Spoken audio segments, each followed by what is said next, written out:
Pero kung bago ka pa lang sa aking channel, paki-like, share, and click the subscribe button and the notification bell para lagi kayong updated sa mga parating ko pang uploads.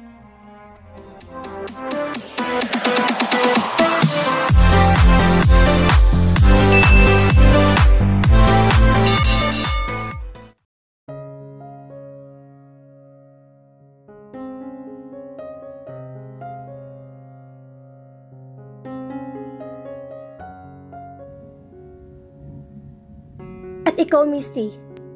Mula sa hanay ng mga binubulilyaso, nagulat siya. Kakaiba ang talas ng mga mata ng boss niya. Nasaan yung mga composition mo? Ang mga scores, kailangan ko makita. Galit ang mga mata nito, yung galit na malamig. At kinutuban si Misty. Kilala niya si Dominic.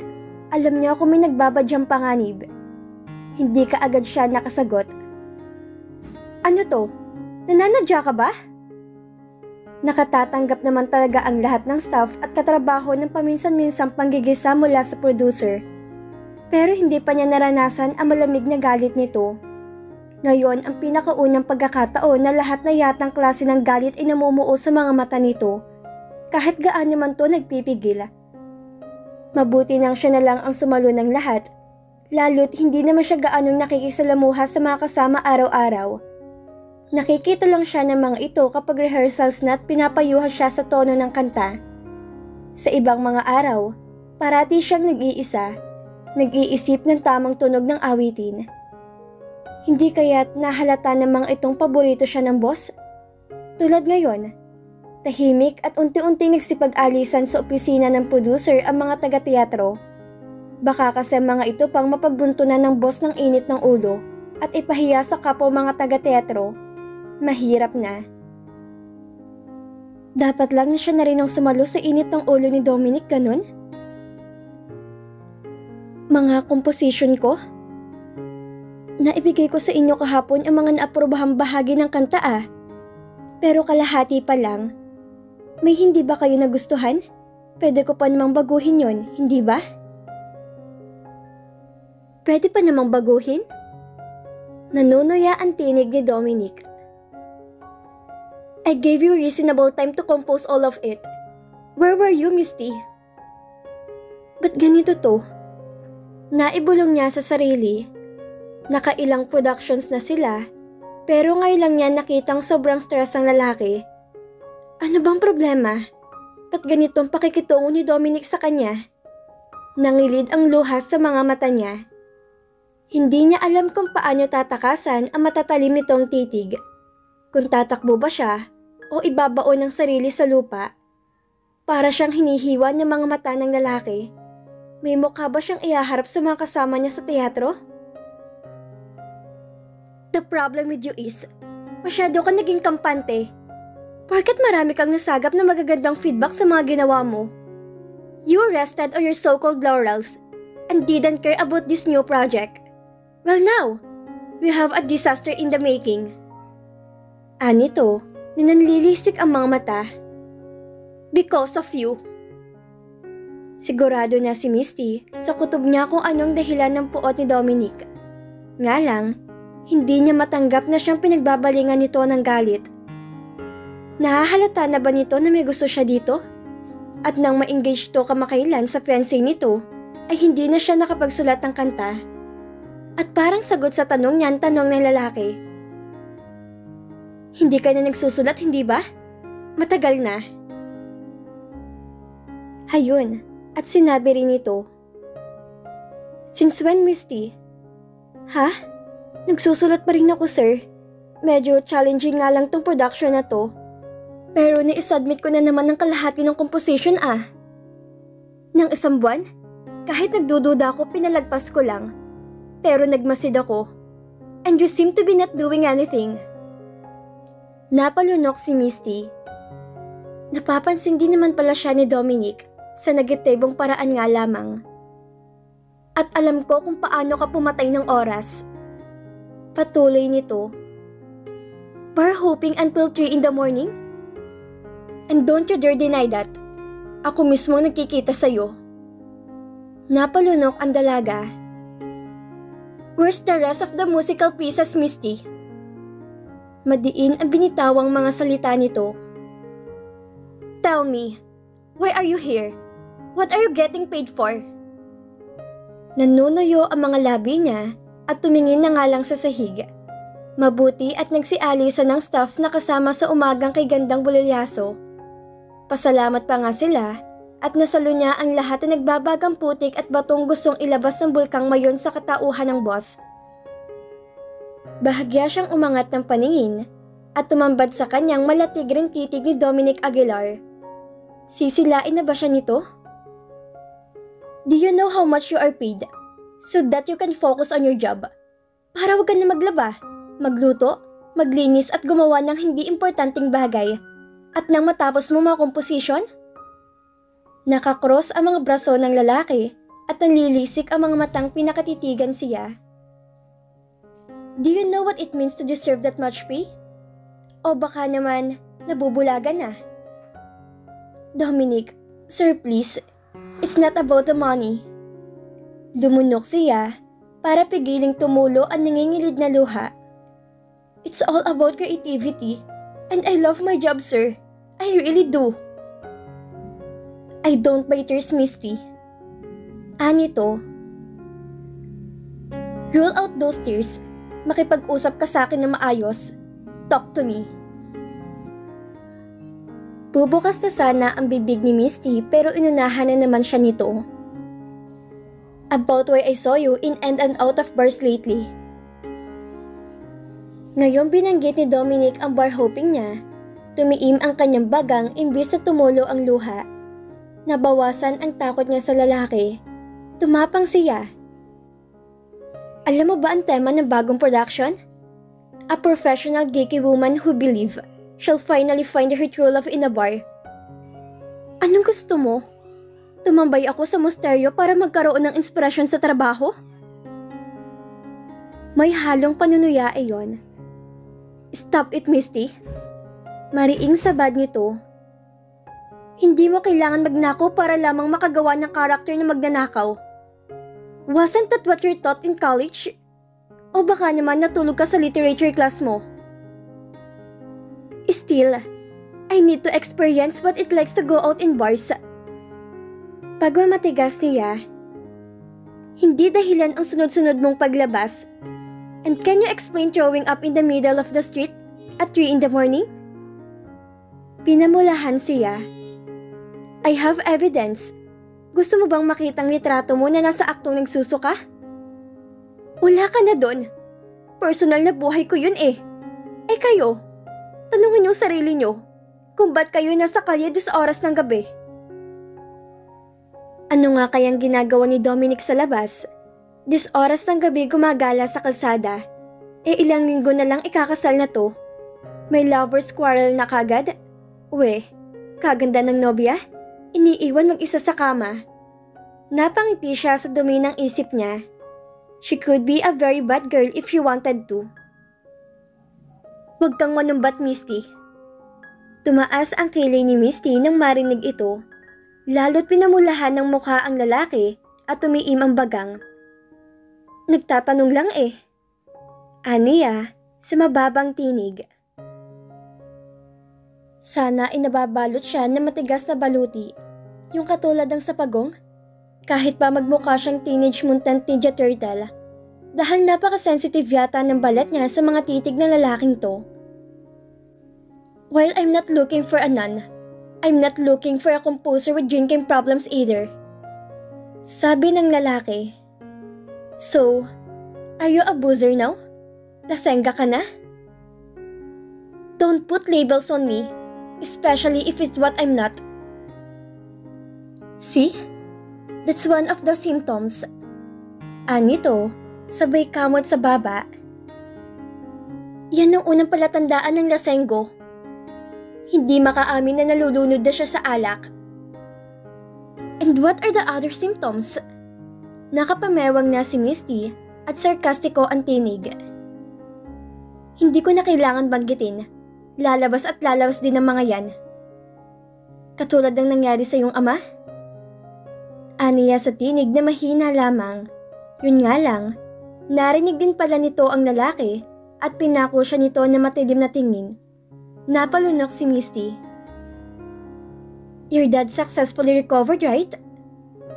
Bawi niya na matamaan na mabangis ang titig ni Dominic. Mas masakit yun kaysa sa simpleng bulyaw lamang. Narinig ko kasing dahil sa disiplina niya sa sarili. Habang nasa rehab ay mabilis niyang nagapi ang pagiging alcoholic. Kaya't alam ko marunong kang umunawa kung may empleyado kang nasa parehong sitwasyon. Naranasan mo na kasi to sa isang mahal sa buhay, di ba? Di niya namalayan ang paglapit sa kanya ng lalaki na matigas na hinawakan ang kanyang baba. Hinagkan siya nito at akala niya pumutok ang mga labi niya dahil sa tigas niyon. Nang bitawan siya, pinagmukha niyang hindi siya apektado sa ginawa ni Dominic. Nabaliwala lang sa kanyang kapangahasan nito at natuwa siya nang tumikhim ang lalaki. Hindi alam kung saan ilulugar ang kamay at inabutan ng hiya. Nadagdagan pang kanyang kumpiyansa. She could even blackmail Dominic. Pwede niyang isuplong sa Department of Labor ang ginawa nito. Hindi siya kumurap. Sinalubong niyang mga mata nito at nanatili silang ganoon. This is power play, and she just might win and gain back her job. Gusto pa man din niyang ituloy ang paghulog sa binibili niyang kondominium sa Hilola's Place, katabi ng unit ng best friend niya. She needed the money. "I know what you have in mind," anang producer sa kalmadong tinig. "Go ahead. Complain to the Department of Labor and tell them you were harassed." Umawang ang bibig ni Misty para magsalita. Last retort. Nga lang, naisip niya na pwede pala siyang baliktarin ito. Kontrakaso. Una, wala siyang testigo. Pangalawa, may mga attorney ang kumpanya ni Dominic. Pangatlo, malakas din to sa isang politiko na kaibigan at kasosyo sa negosyo nito at ng pamilyang nobya ni Mindy, si Congressman Alfie Moldova. Tulad ng nobya, pangunahing stockholder din sa Alfie ng kumpanya ni Dominic. Pinili niyang manahimik. "Go ahead, Misty." Hamon nito sa kanya. "Anong nakain niyo at nag-isip kayo ng ganyan?" "Hindi ako ignorante sa labor laws, Misty. And you are not stupid." Pagkasabi niyon, tumalikod si Dominic. Pinakiramdaman niya ang kanyang mga labi. Inilapat niya na marahan doon ang kanyang daliri. Nahuli siya ng lalaki sa ganoong sitwasyon. Hindi ito umimik. Kunway hindi na puna ang ginawa niyang yon. "I'm expecting the rest of the compositions on Friday. Is that understood?" "No." Pasugod tong lumapit sa kanya. Hindi siya papaapi dito. He's not even intimidating, no. Nag-o-audition kami ng cast ng production na to, kaya kailangan naming marinig ang mga kanta. "Dominic, kailangan ko ng panahon para makapagsulat at para isatinig ang mga to kasama ng buong team. What's your hurry?" Hindi umimik ang lalaki, imbis may ibang inasikaso. Makaalis na nga. Palibhasa'y walang pakiramdam sa damdamin ng ibang tao. Ewan, at bakit naging producer at director ito? Buti pang simpleng construction worker, may appreciation sa musika. Ito ba to? Bulong ni Misty at umiral ng katarayan. "Ano?" "Wala, sir." "That's stupid." Alam mo bang mas ethical na magsalita o mga tuwiran kung naririnig ka ng kausap mo? Akala mo kasi para sa yung sinabi ko, para lang sa akin yun, sir. "Oh yeah? I'm not stupid, Misty." Stupid kayo ng stupid? Maging creative naman kayo. At saka, words have power, di ba, sir? Paano kung umepekto sa inyong kasasabi niyong stupid? Of which I'm in the process of becoming. Especially when talking to you. Because you're one smart ass. Well then, if you're really smart, why don't you give me the rest of the compositions now? Natahimik si Misty. Anong palusot pang pwede niyang mahalbot sa ere? Ano pang dadahilan? Ang lahat ng bagay ay may hangganan. aamin na ako. Hindi nga muna ako nagko-composer. But I told you, I was gathering momentum. Gardemit. Naisigaw na lang ni Dominic ang galit. Kaysa naman magamit ng binata ang kamao sa kaharap. Salamat at may bintanang kristal sa kanan niya. Doon niya ibinuhos ang namumuong puot. Salamat sa marunong siyang magtimpi. Noong isang linggo, ay muntik na rin siyang masuntok ng isa sa mga taong gusto niyang mabura sa mundo. Ang kaibigang congressman ng ama't ina na magiging misis niya, si Alfie Moldova. Corrupt, kabi-kabilang asawa, at kung paano to nahirang na congressman ay hindi niya alam. Ewan kung paano naging malakas ang karisma nito sa masa. Ganun nga ang buhay, hindi parating patas ang laban. Si Dominic, na nagpapakabuti, ay isang katutak ang problemang inaatupag. Mukhang Godzilla na nga ang hitsura niya sa mga empleyado niya. Dominic, sir, dumudugong kamay mo. Pero relax ka lang. Akin at bungkusin natin ang panyo ko. Si Misty pa ang dumulog sa kanya. Hindi niya maramdaman ng hapdi. Mas naramdaman niyang itinatago niyang galit at pangamba nitong mga nakaraang linggo dahil sa kanyang mga natuklasan sa loob ng kanyang kumpanya. Gusto niyang umuwi sa townhouse niya sa New Manila at doon ay magtalukbong ng kumot sa loob ng ilang araw at huwag lumabas. It's really hard being an adult. Idagdag pang, pinagdududahan niyang kanyang nobya, and trust is very important to him in relationships. Kailan-kailan lang ay para bang unti-unting natatalupan ang dignidad niya kapag kasama niya to. Noong nagsuhestyon si Mindy na magpatingin na raw siya sa isang psychiatrist dahil napaparaning na daw siya sa kadudahang pinagtataksilan siya nito. Mabuti nga rin at may control pa si Dominic kahit papaano. Kahit kakarampot na lang, gusto na niyang sumabog lalo na sa mga oras na ito. Ewan, at umiinit ang buo niyang katawan kapag kausap si Misty. I'm cursed. Kalmado. Isip niya. Kasi nga naman nung kabataan niya, mahilig din siya magpalusot. Mga pagsusuri nung high school at kolehiyo. Pekeng driver license para makapasok siya sa gentleman's club kung saan may striptease show. 16 na taong gulang siya noon. Pagkatapos ng high school graduation, marami din siyang palusot sa BIR, SS, NBI, DOH, DAY, DEN at DIN at DEB. Magbabanggit ka ng abbreviation at pangalang may 3 titik. Naloko na niyang mga yon, lalo ng mga kalahi ni Eva. Bumait lang si Dominic noong nagkasakit ang ama niya at kailangan na niyang magising sa katotohanan ng buhay at may bayarin. May tuturing na isang sugal ang pagiging producer at isa siya sa mga masuswerteng tumaya. Sa unang pagkakataon niyang sumabag sa stage ng production, para siyang nanalo ng jackpot. Milyones kaagad ang pumasok at biglang lumaki ang kanyang kaban. Nabayaran rin ang mga utang ng kanyang ama. Napaayos niya ang bahay ng pamilya niya. Bumili siya ng townhouse sa isang eksklusibong subdivision. He repeated his formula the second time, and he won again, and again, and again. At alam niyang mananalo siyang muli sa mga susunod pang production, kahit na ano pa mang nakaharang sa daraanan.